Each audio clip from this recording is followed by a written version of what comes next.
Livre des Actes, chapitre 7. Et le grand prêtre dit, « Ces choses sont-elles ainsi? » Mais il répondit, « Hommes, frères et pères, écoutez.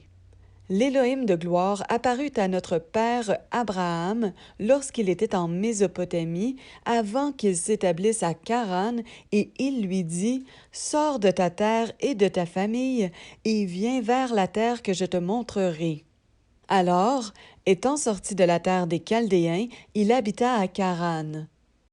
De là, après la mort de son père, il le fit passer vers cette terre où vous habitez maintenant. Et il ne lui donna là aucun héritage, pas même l'espace couvert par un pied, et il lui a promis de le lui donner en possession et à sa postérité après lui, alors qu'il n'avait pas encore d'enfant. Mais Élohim parla ainsi, « Sa postérité sera étrangère sur une terre étrangère, et on la réduira en esclavage, et on la maltraitera pendant 400 ans. Mais la nation dont ils auront été les esclaves, c'est moi qui la jugerai, dit Élohim. Et après cela, ils sortiront et me serviront en ce lieu-ci. » Il lui donna aussi l'alliance de la circoncision, et c'est ainsi qu'ayant engendré Yitzhak, il le circoncit le 8e jour, et Yitzhak, Yaakov, et Yaakov les 12 patriarches. Et les patriarches, émus d'envie, vendirent Yoseph pour l'Égypte.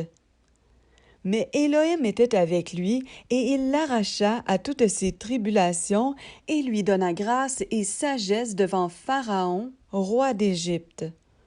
Il l'établit gouverneur sur l'Égypte et sur toute sa maison. Or, il survint dans toute la terre d'Égypte et dans celle de Canaan une famine et une grande tribulation, et nos pères ne trouvaient pas de vivres. Mais Yaakov apprit qu'il y avait du blé en Égypte, et il y envoya une première fois nos pères.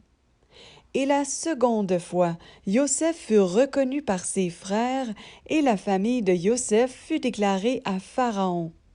Et Yoseph envoya chercher Yaakov, son père, et toute sa famille avec 75 âmes. Et Yaakov descendit en Égypte, et il y finit ses jours ainsi que nos pères. Et ils furent transportés à Shechem et mis dans le sépulcre qu'Abraham avait acheté à prix d'argent des fils de Hamor à Shechem. Mais comme approchait le temps de la promesse qu'Élohim avait jurée à Abraham, le peuple s'accrut et se multiplia en Égypte jusqu'à ce qu'il se leva un autre roi qui n'avait pas connu Yoseph.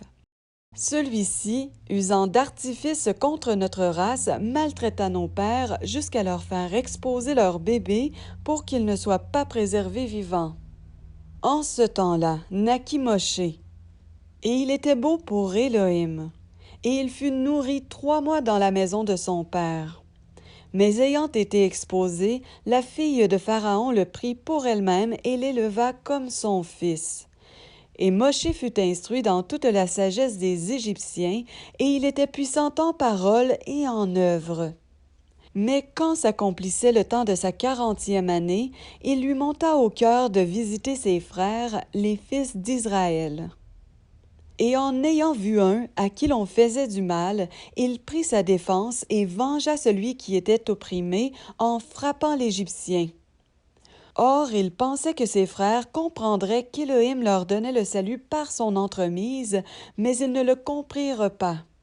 Le jour suivant, il parut au milieu d'eux alors qu'ils se battaient, et il les exhorta à la paix en disant, « Hommes, vous êtes frères, pourquoi vous faites-vous du mal l'un à l'autre? » Mais celui qui faisait du mal à son prochain le repoussa en disant, « Qui t'a établi prince et juge sur nous?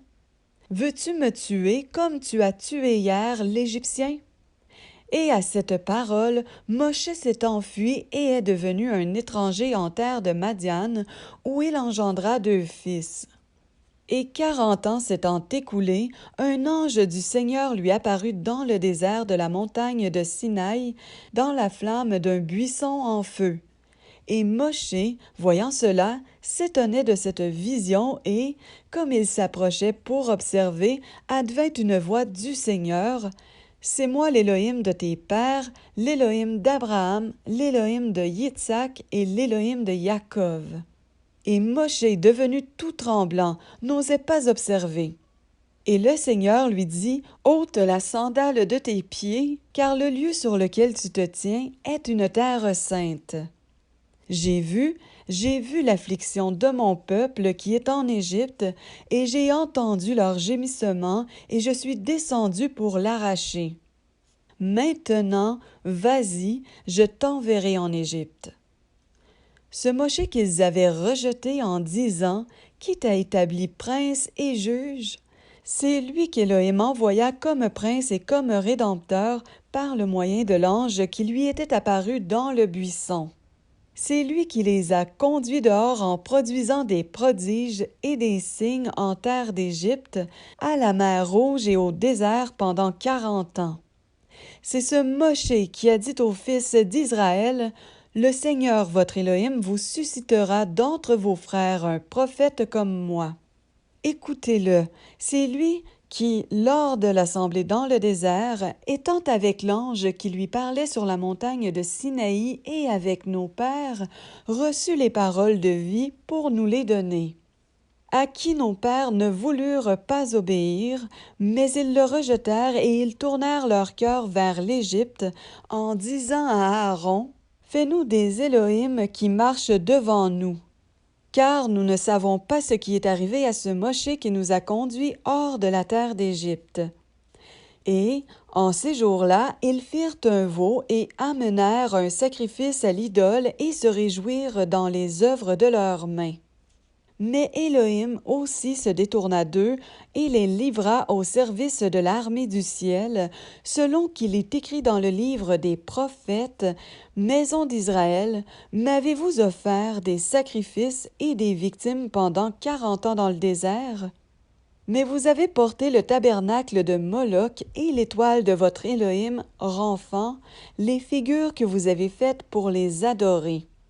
C'est pourquoi je vous transporterai au-delà de Babel. » Le tabernacle du témoignage fut au milieu de nos pères dans le désert, comme celui qui parlait à Moshe avait ordonné de le faire selon le modèle qu'il avait vu.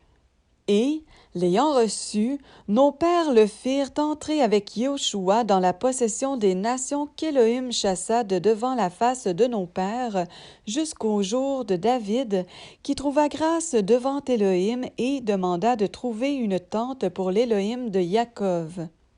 Et ce fut Shelomo qui lui bâtit une maison. Mais le Très-Haut n'habite pas dans des temples faits de mains d'hommes, comme le dit le prophète, « Le ciel est mon trône, et la terre est le marchepied de mes pieds. Quelle maison me bâtirez-vous, dit le Seigneur, ou quel pourrait être le lieu de mon repos?